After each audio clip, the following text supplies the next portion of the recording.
Good morning, good evening, and welcome to World of Warships. My name is Robin, and today we are going to sail in the Tier 8 US Navy Light Cruiser Cleveland. But first of all, thank you very much for tuning in the video. I really appreciate it, and I hope you will enjoy your time here.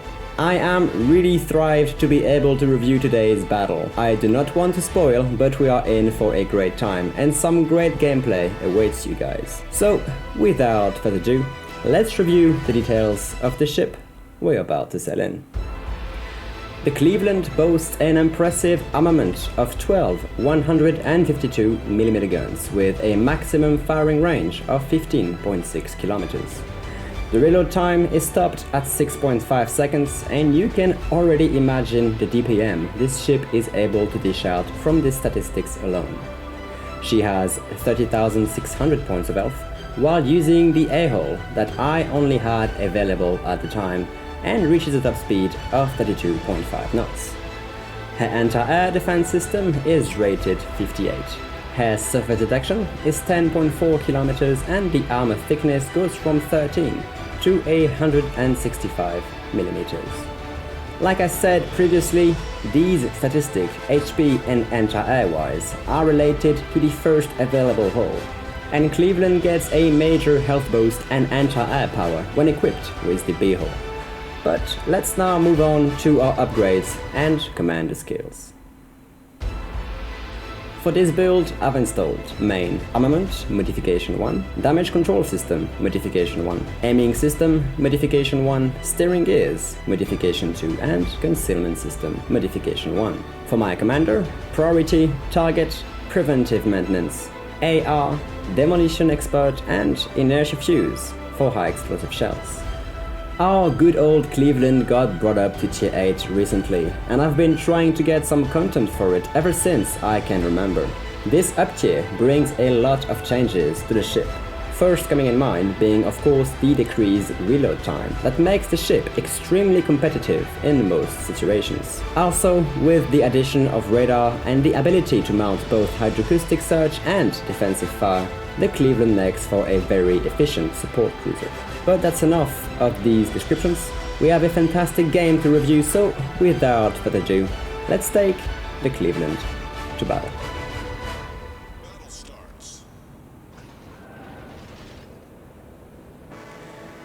And here we are, on the map Land of Fire, Domination Mode.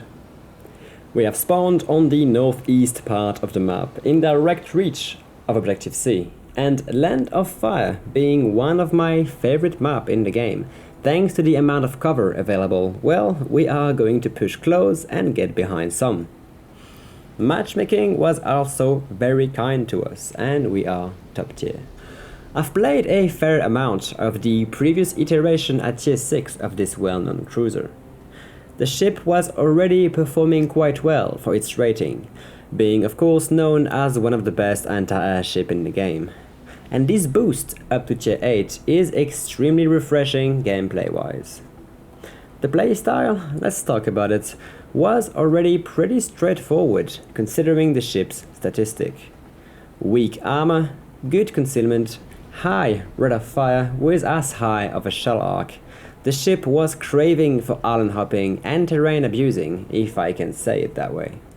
For the entirety of the American cruiser branch, with a few exceptions of course, island hopping, sit and wait, opportunist and defensive till aggressive playstyles are the way to go in my opinion, at least compared to the Japanese cruiser branch or even the Germans that are more prone to fight in the open seas.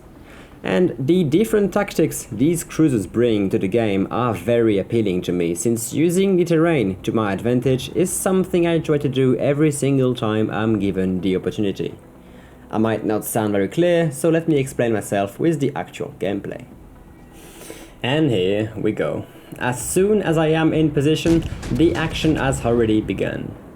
Enemy Indianapolis is in range, closing in quite aggressively that early in the game, and as I wanted to, I can engage her without being detected back.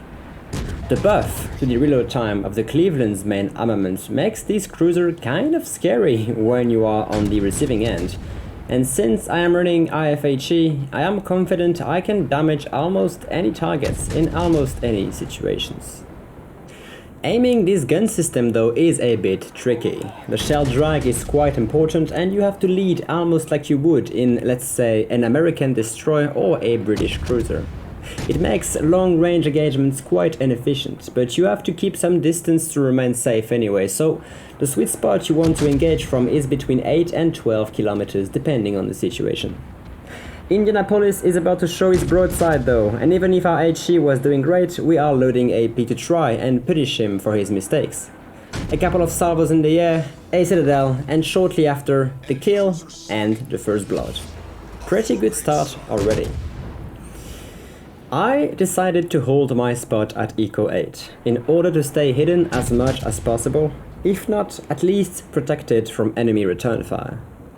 By doing that, I am also able to use my new tool, a radar, that already covers the entirety of the sea cap, preventing any enemy destroyers to capture it safely. On top of it, I'm also providing an anti-air bubble around me, in a very central position for that flank, that will protect my destroyers from being perma-spotted by airplanes, since we do have a tier 8 CV in each teams. To sum it up, that Eco 8 position is a perfect spot for this early game. And well, while we are doing that, we can also engage the enemy King George, and our great fire chance, combined with the amount of salvos per minute we can send, we should be able to hurt the British battleship quite extensively. Oh, but we do have something else to worry about now. I was wondering why I was detected, since nothing directly north of me had a direct line of sight. Enemy Akatsuki is pushing our left side quite boldly, but her progression got stopped by our allied York. Lucky Cleveland-sized gap in the enemy's torpedoes though, we are able to comfortably evade them. I'm going to briefly engage the Japanese destroyer, but if you noticed, I've set the King George on fire a couple of times and he used his damage control party. That is now on full cooldown. I do not want to let that slide, so I'm going to focus the British battleship a bit longer, while still keeping an eye out on my left side. And yep, we are going to get not only one fire that is definitely going to stick, but two after a couple of more salvos. The King George is going down for sure, so I can now turn my attention to the enemy destroyer. I was about to use my radar. I do have 9 kilometer range on it, but the Akatsuki is spotted, we can engage her directly. Back guns are rotating, but the front ones already fired. The fires are still burning on the King George and oh, look at that. Have you ever seen such a perfectly timed double strike? No time to rest though. Subsequently, the enemy Gaide appears on our right, menacing our advancing battleships. She decides to smoke up, but that is not going to work out for her at all. She is dead inside my radar range and my guns are already locked on her. Radar is up, she is just sitting here, and we are able to quickly lob some salvos over the rocks and secure our fourth frag of the game on the German destroyer. Whew. Action-packed game so far. We've already dealt a pretty decent 80,000 points of damage and not even 7 minutes in the game secured 4 kills. Although our flank is still very busy, we have an enemy Cleveland very close to us in the sea cap, and the rest of our team did not even bother to progress towards A and B.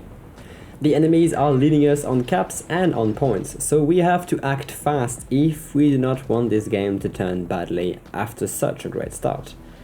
Unfortunately, before we can do anything, we have to go through the rest of the enemy's forces around here, starting with this enemy Roma. The Italian battleship, following his dead teammate's path, is pushing straight into the bulk of our force, and we can chip away at her, still from behind our same Eco 8 spot. However, and again, even though we are plane spotted, we are still completely safe from enemy fire, and that's what I love about these kind of ships and this kind of playstyle. Some of you might call me a camper, or that I'm not aggressive enough, but the situation is just perfect for me.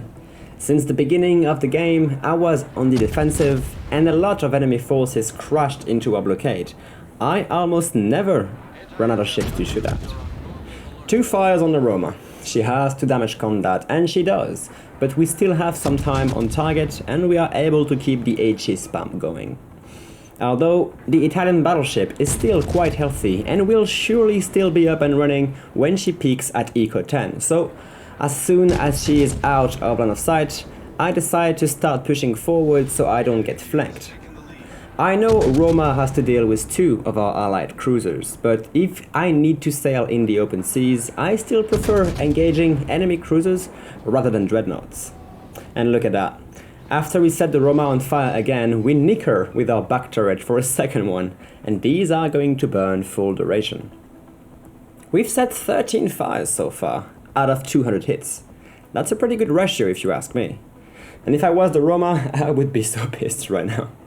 The same fate may happen to her as it happened to her now sunk allied, King George, but that's more damage for me, and to be honest, she should not have rushed our side that boldly. The second I peeked the island, I sent another volley at the Roma, just for the fun of it, and then I'm going to instantly scan for the enemy Chapayev. He mistakenly decided to push back towards sea, instead of keeping his distances. Considering his health, we will comfortably be able to take him out of the fight, but I want to do it as quickly as possible since Chapayev is still a formidable opponent, and I do not want to lose too much health in the engagement. A quick swap to AP, but HE was doing the trick in a more universal manner. We pick up high caliber with already 140,000 points of damage dealt and get a kill on the Soviet cruiser, securing our Kraken unleashed. Guns are instantly traversing back on the Roma though, she is still on a rush course towards our friendly cruisers. Meanwhile, we have started the capture of C, while our Bayern was trying to contest A, but he was versing an enemy Atlanta, an enemy Fuso, and the enemy CV and gets taken out unfortunately, bringing the enemy team's lead to over 350 points. Salvos are landing on the enemy Roma, and right after we pick up our Witherer, we get the kill, and the Arsonist as well, finally clearing the flank of every enemy threat. Whew. Holy moly, was that a rampage. Half of the enemy team and almost the entirety of the flank for ourselves. Of course, a couple of kill secures here and there, but considering the situation and our lack of capture zones, we needed to keep our points up. And now that we can capture Objective C, we instantly set up to start a late but needed push towards B.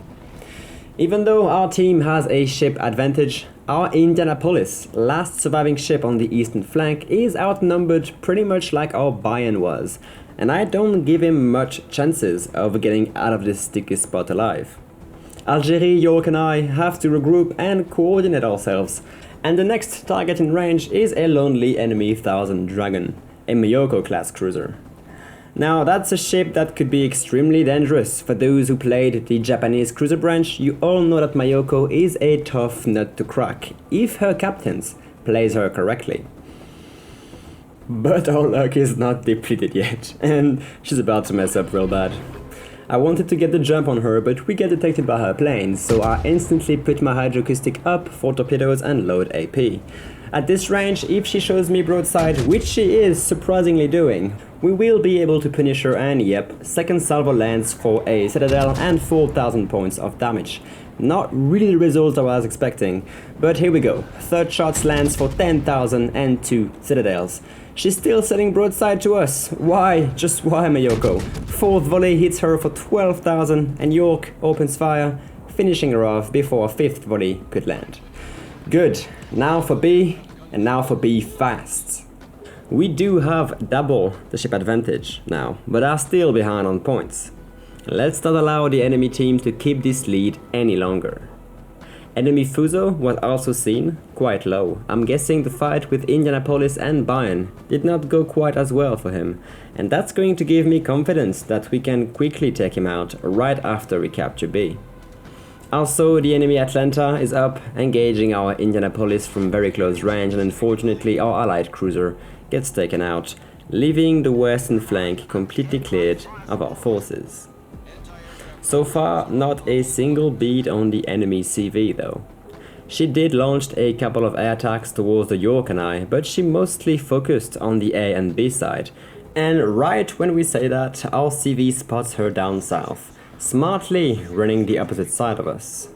I'm tempted to go for her, but I'm not as fast as she is, and it would take me too long and probably make me run to the edges of the map in order to neutralize her.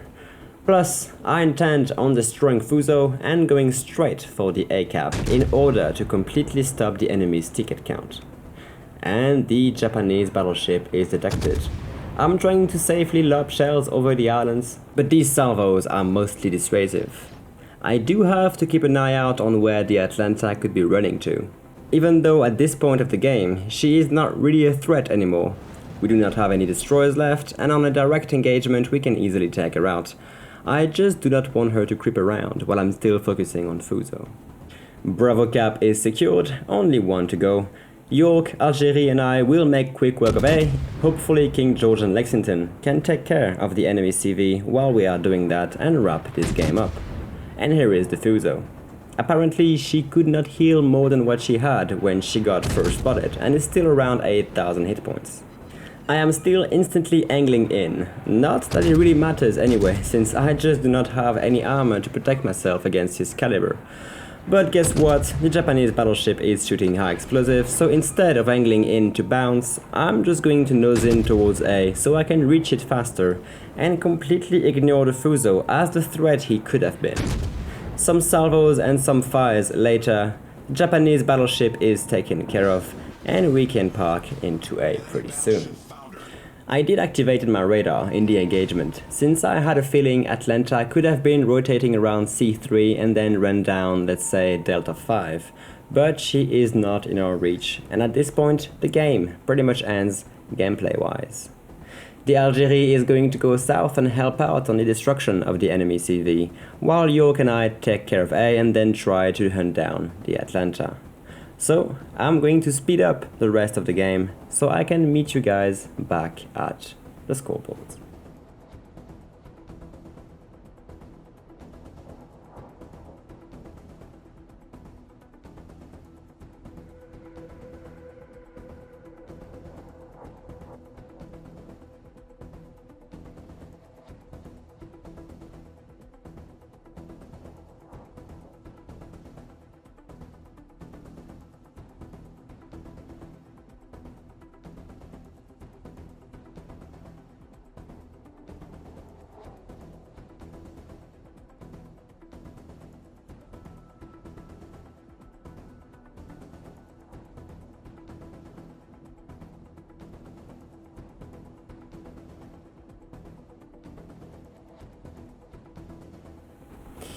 Well, as you can see, finding this Atlanta revealed way more difficult than I thought it would be.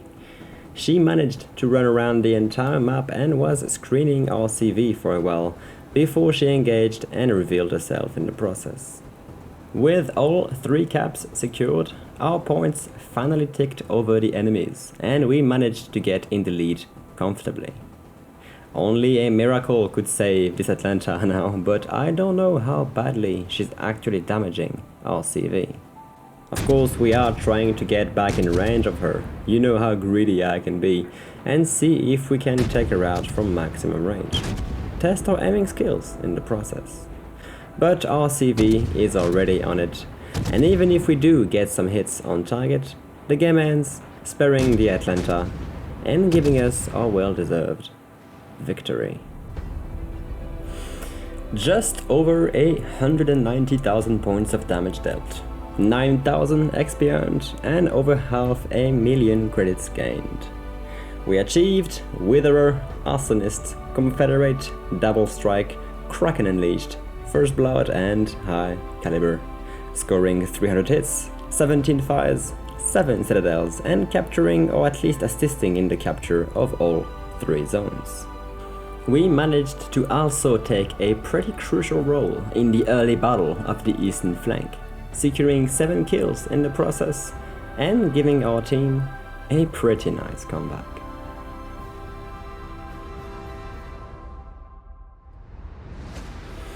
Well people, this is going to be the end of this episode.